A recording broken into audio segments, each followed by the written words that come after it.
Zétéo, c'est chaque semaine un témoignage ou un enseignement, celui d'un témoin, d'un laïc ou d'un religieux, d'une personne qui s'est engagée avec passion à suivre le Christ, une personne qui apporte un message, qui répond à ceux qui traversent les épreuves, ceux qui souffrent, ceux qui doutent de Dieu ou du vide, ceux qui cherchent la vérité, la sagesse et l'amour, dans les religions et les sagesses. Bref, c'est chacun d'entre nous, chrétiens ou athées, ou d'une autre religion, qui ignorons si souvent que l'amour absolu et divin existe, qu'il est très proche, qu'il est incarné en la personne du Christ, celui qui est à la fois Dieu et homme, celui qui est au cœur de notre cœur, qui nous connaît mieux que nous-mêmes et qui nous attend tout le temps.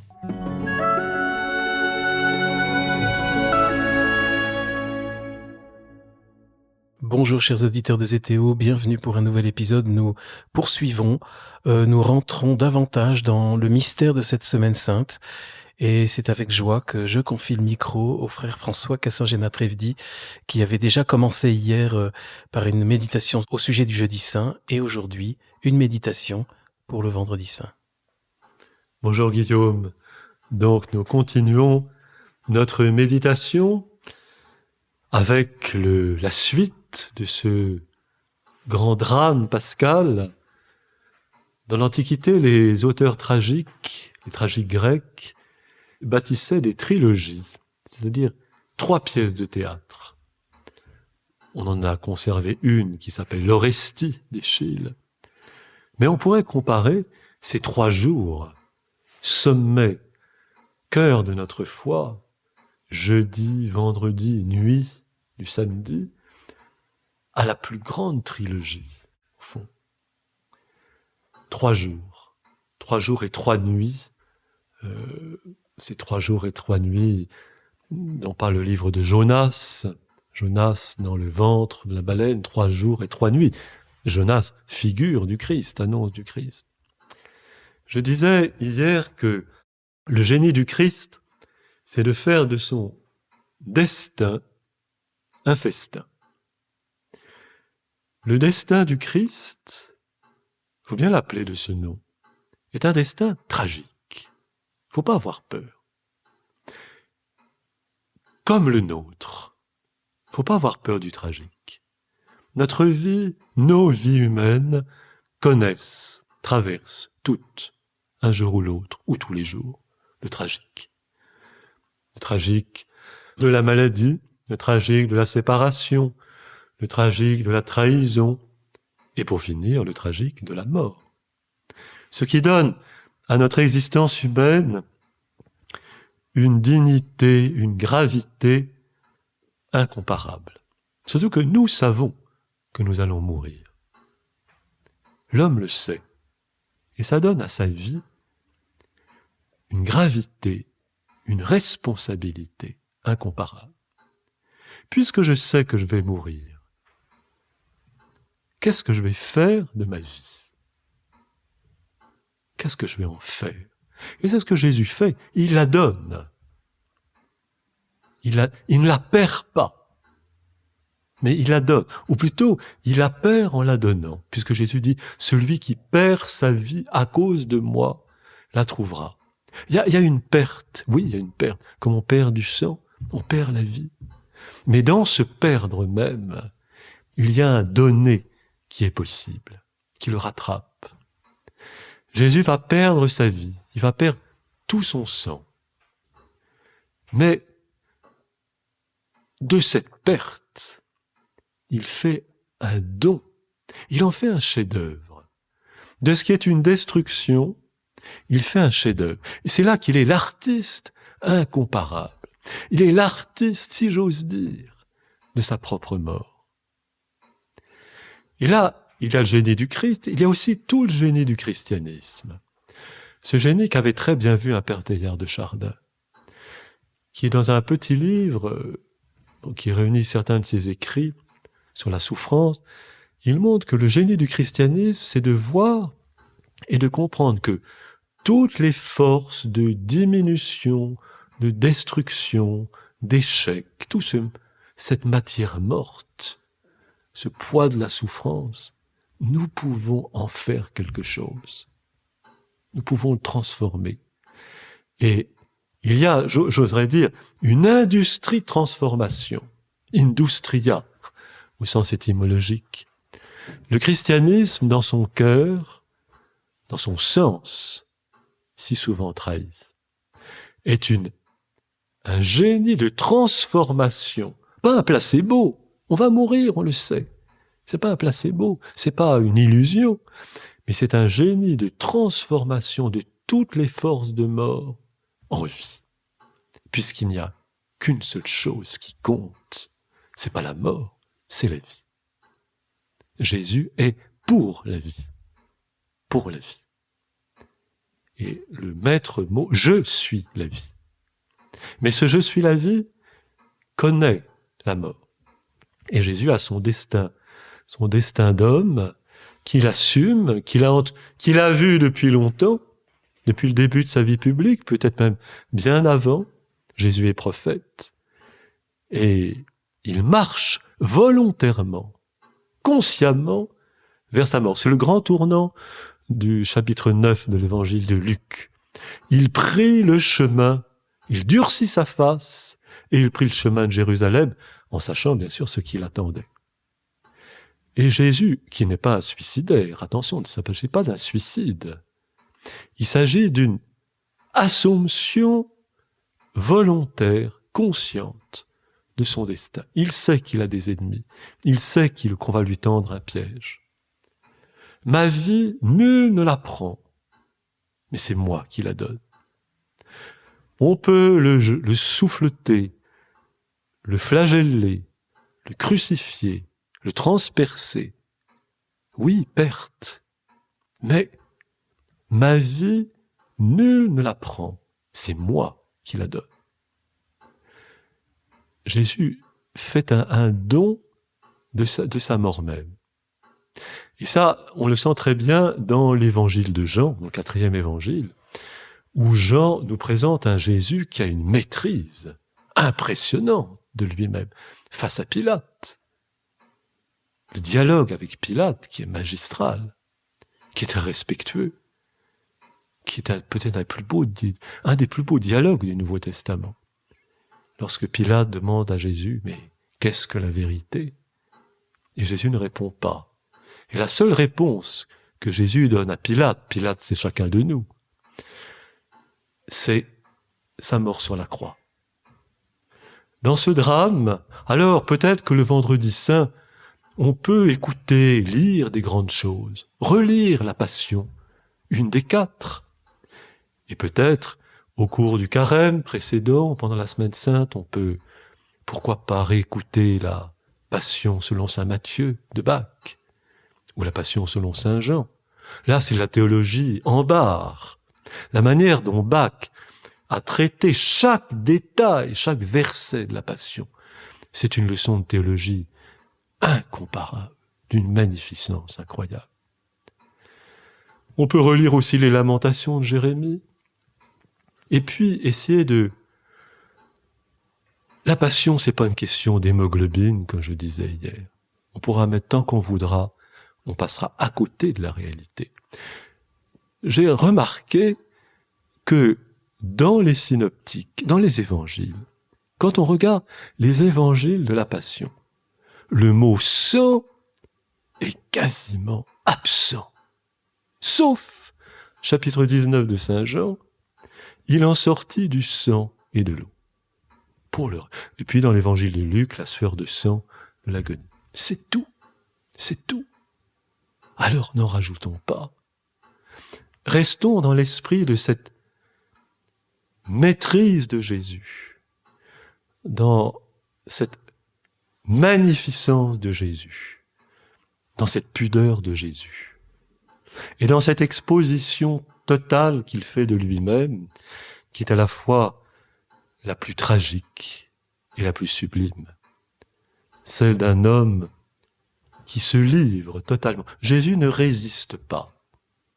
Il y a Pierre qui dit, mais tu pourrais appeler des légions d'anges. Jésus n'utilise pas les moyens dont il pourrait disposer. Il n'a besoin de rien. Il lâche. Et c'est dans cette disponibilité totale dans cette sans défense totale qu'il exerce sa maîtrise. Ma vie, nul ne la prend, mais c'est moi qui la donne. Et cette mort de Jésus, puisque Jésus connaît la mort, et une mort atroce, la mort par crucifixion, c'est une mort atroce. Jésus n'est pas mort dans un lit d'une maladie, il n'est pas mort de vieillesse, il est mort en plein air, en plein soleil, hors de la ville, dans une exposition totale de lui-même aux intempéries, aux insultes, aux moqueries, aux corbeaux, à tout ce qu'on voudra. Exposition. Je veux dire, elle est là, l'exposition du Saint-Sacrement. Elle est là, dans ce corps torturé, exposé, pour nous. Pour nous. Et Jésus, dans le tragique de sa mort, absorbe, pompe, je dirais, toutes nos souffrances, toutes nos morts, fraternellement. Et ce magnifique épisode dans la Passion selon saint Luc du dialogue avec le bon larron, les deux larrons de chaque côté, toujours la symétrie. Jésus est toujours au milieu dans l'Évangile. Entre le bœuf et l'âne, entre Pierre et Jean, entre les deux disciples d'Emmaüs, entre les deux larrons, Jésus est au milieu. Et ce dialogue, à hauteur d'homme, à hauteur de croix, ce soir tu seras avec moi dans mon paradis. Et ce bon larron, cet homme à hauteur d'homme, nous sommes tous, Jésus, nous sommes à sa hauteur dans notre condition humaine. Peut-être nous ne mourrons pas sur une croix comme le larron, mais en tout cas, par notre mort, nous sommes à hauteur de Jésus. Et par sa mort, Jésus est à notre hauteur d'homme. Et c'est là qu'il y a une fraternité possible entre condamnés. D'une certaine manière, nous aussi, nous sommes condamnés à mort. Pas par la justice, mais par la loi biologique de notre vie, tout simplement. Condamnation qui n'en est pas une. C'est une loi de vie. Le chapitre 12 de Saint Jean, vous voyez toujours l'importance de s'appuyer sur les textes de l'Écriture. C'est là pour nous le cœur de notre foi. Si le grain ne meurt, il reste seul. Mais s'il meurt, il porte beaucoup de fruits. La mort de Jésus, c'est à la fois l'exposition en plein air, en plein soleil, en hauteur, l'exaltation, et c'est aussi l'enfouissement. Si le grain ne meurt, il reste seul. Alors, n'éludons pas ce moment de la passion du Christ, de sa mort, de ce vide, de cet échec. La résurrection n'est pas un happy end, comme ça, qui survient le lendemain, et puis non. Notre foi chrétienne nous fait regarder en face toutes sortes d'échecs, de drames, de souffrances, mais pas pour nous y arrêter. Attention, il ne s'agit pas du tout de dolorisme. Le Christ de la Passion ne nous invite pas au dolorisme. Il nous invite à la maîtrise. Il nous invite à l'espérance. Dans cette fraternité où nous sommes avec lui, faire de notre destin un festin. Ma vie, nul ne la prend, mais je la donne. Et puissions-nous, à l'heure de notre mort, comment serons-nous à ce moment-là? Serons-nous conscients? Comment serons-nous? On n'en sait rien. Ça ne nous appartient pas. Mais puissions-nous d'ores et déjà, dès maintenant et à l'heure de notre mort, puissions-nous déjà envisager que cet échec suprême est source de vie. Et que, par notre mort, nous donnons la vie. Nous le voyons tous les jours dans la nature. À l'automne, les arbres perdent leurs feuilles, et les feuilles tombent en terre, et elles pourrissent. Et la vie a toujours le dessus. Je suis la résurrection et la vie. Mais on ne peut pas être réaliste de la résurrection si on ne l'est pas aussi de la mort. Et ce mystère de la mort qui est la conclusion de nos vies. Et nos vies sont presque toutes des symphonies inachevées. Au fond, nous ne pourrons jamais dire « j'ai tout fait, j'ai tout dit, j'ai tout donné », c'est inachevé.